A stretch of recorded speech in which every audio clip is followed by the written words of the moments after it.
right, well, why don't we just get started with our presentation today? So today our agenda today is going to be talking a little bit about the current real estate market. We're going to look at a few of our tools, the cost of waiting tool, as well as the bid over ask tool, talk a little bit about appraisal waivers, and then just give a couple case study examples from some real cases that Richard and I have had over the last year or so. Okay. So currently, as we know, the current real estate market is low inventory and high demand. That is continuing this year, and it's expected to continue for the years going forward. There's a lot of reasons for that, which we can talk about later on. So we are seeing competitive bidding wars right out of the gate this year. We're seeing that quite a bit, and we are definitely in the seller's market, not a buyer's market. And interest rates, of course, will influence how this market shapes up even more as the year goes on. So what have we seen in 2024? We've seen really stubborn interest rates. A lot of the forecasters were expecting interest rates to be in the low sixes by the end of 2024. As you can see from this chart, though, interest rates stayed around 7 or a little higher most of the year, although we did have a nice little dip for a few weeks back in September, August-September timeframe, maybe just for 2 weeks. And anybody buying during that time, got to take advantage of that, but then rates popped right back up. So that's where we are. We're dealing with interest rates in the high sixes and low sevens right now. And here you'll see 2025 rate projections from some of the largest rate forecasters. You'll see the rates range from a low of 6% on average up to a high of 6.8%. So they're not really looking for a whole lot of difference in interest rates this year. The middle coming in right around 6.5%. We'd be happy with that, but we'll have to see how this year turns out. So here are a couple infographics on what buyers are experiencing, and what we're seeing in the market is the one on the left is just showing that, you've got appreciation that continues to just march on. So buyers who have already purchased, they're accumulating equity and they're happy. Buyers who are sitting on the fence, this would be good for them to pay attention to, because the sooner they get in and buy, the sooner they can start accumulating wealth through appreciation as well. And then on the right side here, the housing snapshot from December of 24. This is a national chart. What this shows is that there is tight inventory across the country, only 3.3 months of inventory showing in December. And the median sales price has gone up at around 6%, again, nationwide. We are experiencing appreciation gains, of course, in our area as well, probably in the neighborhood of 4.5% in a lot of the areas. So I'll turn it over to Richard to talk about our cost of waiting tool. All right, thank you, Leslie. So as Leslie mentioned, we're still seeing stubborn interest rates. We're seeing homes that are still appreciating at a pretty consistent clip year over year. So a lot of times when we're having these conversations with buyers, the first thought that comes into their mind after they've been pre-approved is that, okay, it looks like I could either afford this, or maybe it's a little bit out of reach right now. Maybe I'll just wait for interest rates to come down. Maybe I'm month to month on rent. Maybe I'm staying with family right now. There's not a huge sense of urgency. So for real estate agents and loan officers alike, we know that there is certainly a cost to wait, outside of the fact that maybe you'll get a lower monthly payment earlier, or a lower monthly payment at a later point in time. Home prices are still continuing to rise, which is going to erode some of those savings that buyers think that they're going to see, say, 12 months from now. So this is a really simple tool that we're able to use just to kind of dig a little bit behind the hood. And for those buyers that can buy now, but that are choosing to wait, we can really illustrate the true cost of waiting, so that they're seeing everything from a bird's eye view and seeing the full picture. So this is a great way to illustrate the opportunity cost of waiting to purchase a home. So some of you have seen this before, some of you haven't, but this says on the left-hand side on yellow, you can see the different parameters. We can play around with these, customize it to the particular buyer situation. But for assumption purposes, say we have a buyer that's currently renting, paying $2,500 a month, which is pretty common, and they are looking to purchase maybe a home that's $750,000 in Northern Virginia. So keeping it simple again, we use a 20% down payment for illustration purposes. Say rates today are about 7%. And if they were to purchase now, they'd see a monthly payment just for principal and interest of about $39.92 a month. Of course, that's more than their $2,500 a month. But keeping in mind, not illustrated here, the different tax benefits, the fact that a portion of your payment is going towards building wealth, lowering your principal balance, building equity, digging a little bit further behind the hood there are some savings to be had. So say someone decided, I can do it now, I can afford that $39.91, but I'd rather wait based on the projections. Maybe they've seen the same info that we show, that rates are projected to be maybe around 6.5% by the end of this year. This is a 12-month outlook on this particular tool. So say they waited 12 months. Now in Northern Virginia, appreciation rates right now are anywhere from maybe 3.5% to 4%. So say we assumed 4%. In 12 months, that same $750,000 home would now cost $780,000. If they wanted to keep along with that same 20% down payment goal, of course, 20% of 780 is going to be higher than 750. So you can see there the down payment increases as well. Now, assuming they got that 6.5% rate, of course, they will see some savings there, a little bit more than $50 a month. Monthly principal and interest payment goes down to about $39.44. But what if they could afford it and they were comfortable now, and the only objection was maybe I can get a lower payment by waiting? What if they bought now and decided to refinance 12 months from now when rates came down rather than purchase when rates came down? So in this particular case, they would have paid down their loan balance to $593,905, just making the minimum monthly payments each month from their original $600,000. If they were to refinance, assuming closing costs are 1%, you'll see they're actually end up starting pretty close to where they began at 600,000. So they would be financing about 599,844. They'd get that 6.5% rate. And you'll actually notice the monthly principal and interest payment is actually quite a bit lower than if they were to purchase at that later point in time, mainly because they're financing $24,000 more. They're starting off at a higher point. So they can actually get a lower payment if they purchase now rather than waiting. And then at the bottom, this kind of brings it all home. So taking all those factors into account, if you waited 12 months, say home prices appreciated 4%, they've now had to increase their down payment by $6,000 to keep their 20% down. They've missed out on $30,000 in equity because they had to purchase the home at $30,000 higher. And then they've also paid $30,000 in rent that went nowhere, straight to their landlord paying their mortgage. So in simplest terms, then the true cost of waiting 1 year to buy is actually about $66,000. So it's pretty eye-opening to, especially first-time home buyers, when they're considering making that move, that there is an opportunity cost behind the scenes outside of just that lower monthly payment that they're hoping for. Our second tool, again, a lot of you have seen this before. We use this with all of your buyers. We use the total cost analysis tool. So say we have someone that rose their hand and they said, okay, I understand the cost of waiting. Let's do it. I'm ready to jump in. Let's make this happen.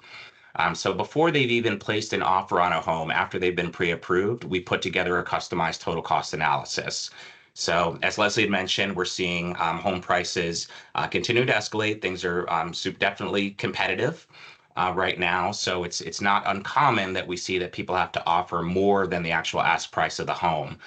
So even upfront, before they've made the offer, we can help to strategize with both you and the buyers so they can really visualize what that looks like. And I always like to give the back of the envelope calculation.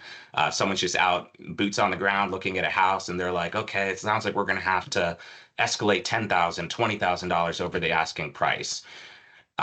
For every $10,000 that you increase your offer price, your monthly payment changes by about $50 to $60 a month. So as you can see in our total cost analysis here, in this case, $20,000 over the ask price mimicking the cost of waiting tool, it's about $106 a month increase in their payment, which goes along with our $50 to $60 a month. So it's a great way for them to be able to visualize and feel confident up front on kind of where their comfort level lies in offering over the actual asking price. Our next tool that we had mentioned is our bid over ask tool. So this is a great way for home buyers that are realizing that they're going to have to offer over the asking price of the home. Maybe they're comfortable with that higher monthly payment, but maybe what they're not comfortable with is the fact that they feel that they're overpaying for the home. So how do you combat that? So this is a great tool where we can, based off of specific addresses or specific counties, really dig behind the hood and show, based off of true historical data, so not just numbers out of a hat, what that would look like and what that appreciation might look like year over year, so that they can see what their break-even point would be and when their home value would catch up to what they actually offered. So in this particular case, going along with our previous example, $750,000 purchase price, say they did a $20,000 over asking offer for a total of $770,000. In Fairfax County, what this is showing is, if we look historically over 63 years, the actual appreciation rate for this county is a little bit over 2%, so 2.4%. Now, the 5-year forecast going forward is about 4.4%, so over our estimate of 4% that we looked at in the cost of waiting tool. And then the year over year forecast is a little bit over 4%. So you have 3 different sources of data, historically and forward projecting, for what that appreciation rate might look like. So in this case, looking over that 5-year time horizon, if they were to offer $20,000 over the asking price, it would take them about 2.8 months for their home value to catch up to what they actually offered. So this is a great way for buyers to be able to justify in their mind the fact that they're offering more based on how long they plan to be in the home, and look a bit more of a long-term investment rather than a short-term kind of mental hurdle of overpaying for the asset. Okay, so let me touch on appraisal waivers here. I think most people know what appraisal waivers are, but just a quick overview on that. So appraisal waivers are ways for lenders to test through Fannie Mae and Freddie Mac. So for conventional loans only, not FHA or VA loans, not jumbo loans. Ways for lenders to test for home prices up to $1 million, whether or not the lender, we are going to be requiring an actual appraisal be done on the home. So last year, in the years past, in 2024 and prior, the necessary down payment was 20%. 2025, however, they are saying we only have to show 10% down payment from our buyers, and then they would be eligible for us to check to see if there is an appraisal waiver available. This is for primary and second homes, and investment properties are eligible too, as long as somebody's making a 25% down payment.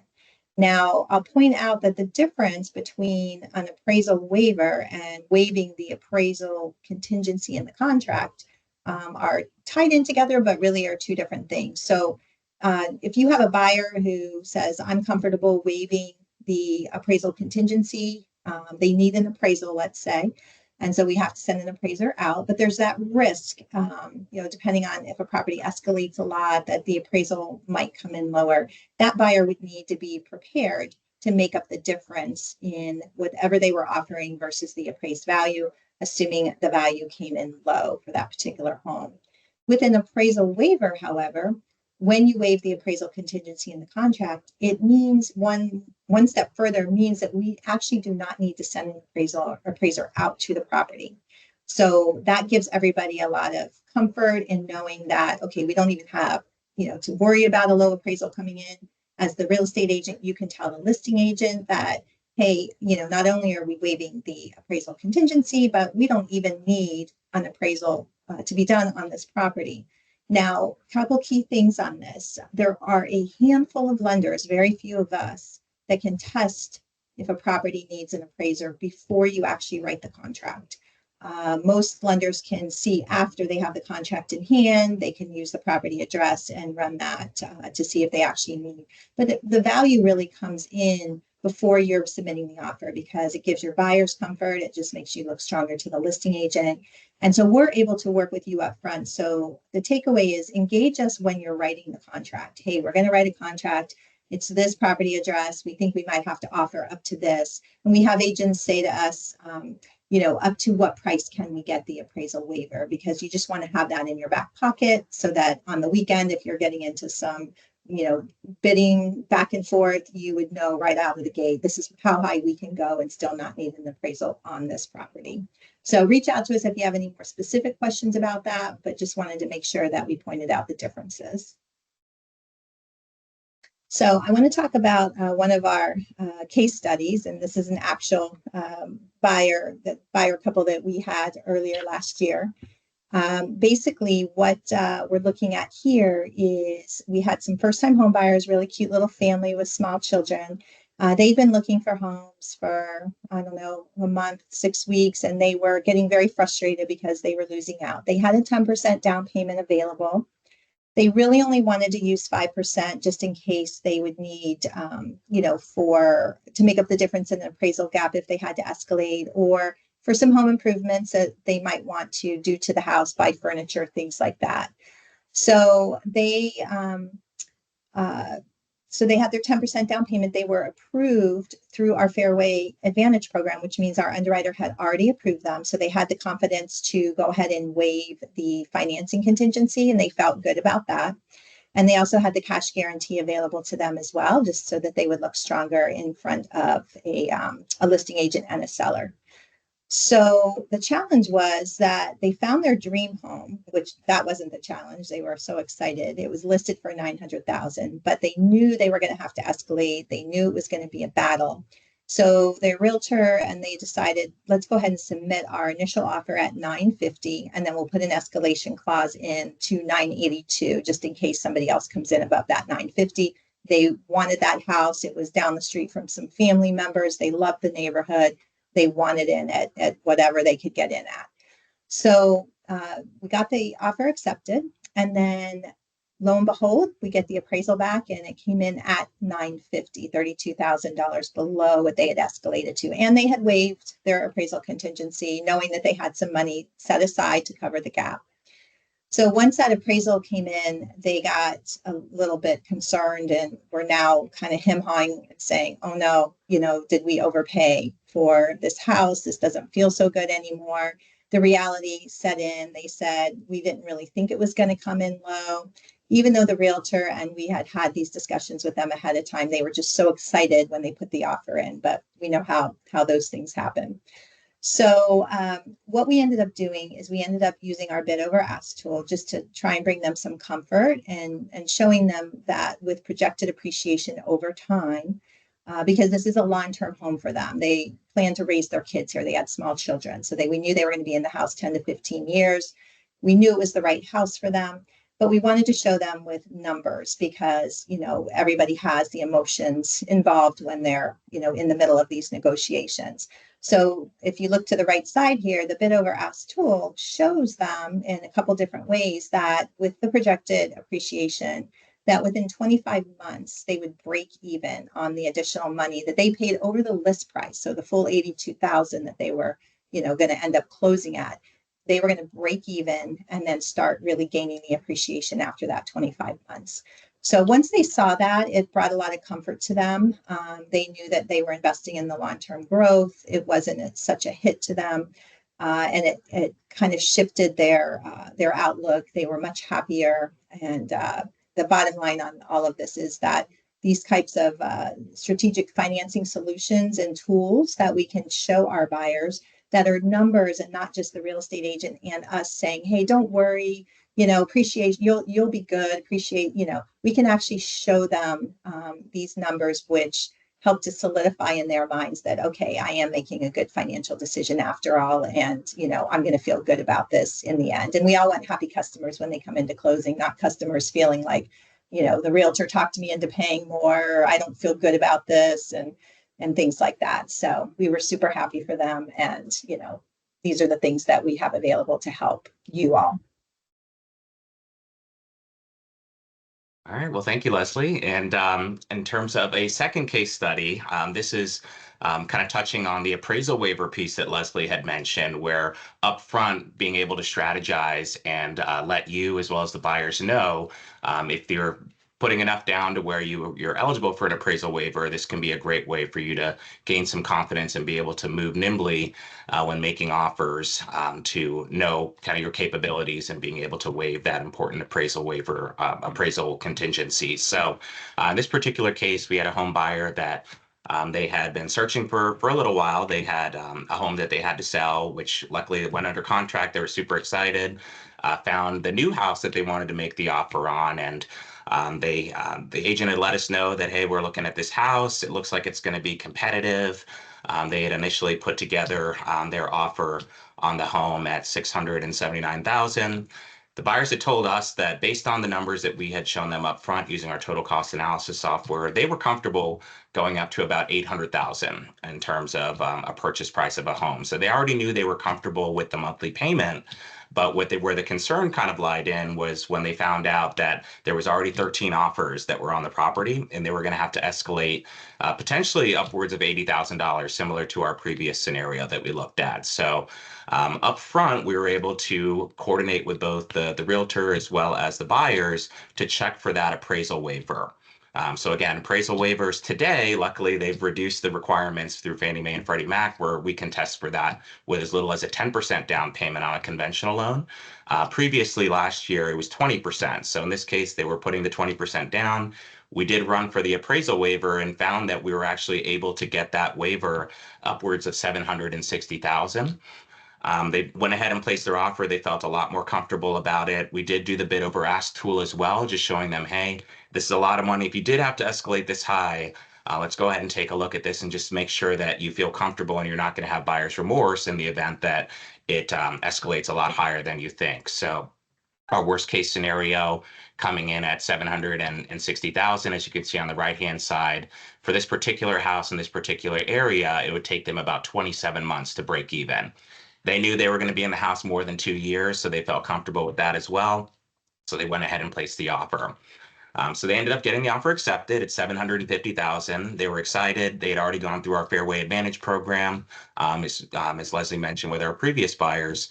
So they were comfortable waiving the financing contingency, and now they were comfortable waiving the appraisal contingency, knowing that they didn't even need to get an appraisal done. It wasn't a matter of waiving it and then hoping the value came in. We didn't even need one, and we were able to give them that confidence up front. The last minute, another buyer came in and had offered 760. So they had to make a really quick decision. We didn't actually even get to talk to them or the agent before they had to make that quick decision. And the agent just let us know, hey, last minute change. It ended up escalating to 760. No problem. We already let them know we had the appraisal waiver up to 760. So they were able to make that decision even without talking to us first, because they had that confidence and that knowledge that they weren't going to need it to get done.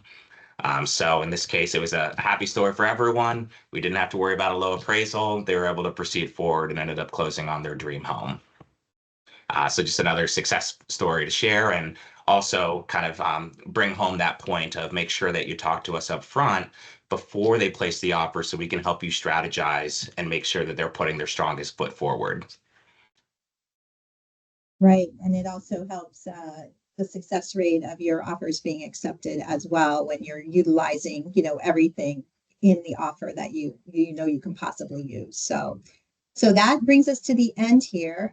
We only have about 4 minutes left. Does anyone have any questions about anything that we covered today or anything else in these last few minutes? I don't think Looks so. like we have a couple folks that are muted right now. Feel free to unmute yourself if you have any questions. Yeah, and I will bring up one other thing that I did want to touch on. As far as, sometimes buyers, they hear things on the internet and they hear that, oh, prices are going to come down. I'm going to wait, so forth and so on. And we all know based on population statistics, and I did hear one recently, which is pretty compelling. So basically, the demographics, the younger generations who are coming to market now and kind of are in the home buying years, they are 1.9 million per year for the next 10 years are coming of age and are going to need homes.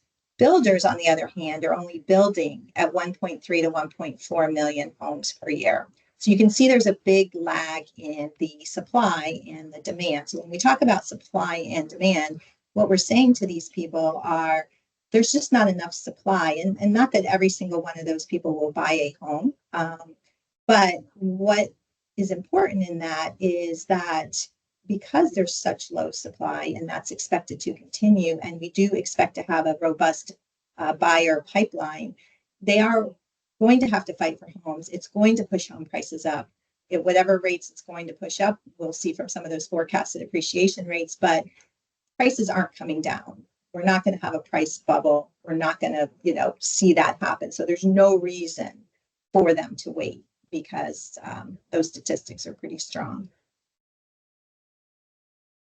All right. Well, if no one has any questions, we will go ahead and end it and stick to our under 30 minutes for our power session. So we really, really appreciate you all hopping on and taking some time out of your busy schedule. And you'll be receiving this recording after, so you'll have access to it if you want to go back and listen to any specific parts. But always feel free to call Richard or myself. We're happy to answer any questions for you anytime. All righty. Thank you. You're very welcome, Megan. Thanks for joining. Take care. Bye-bye.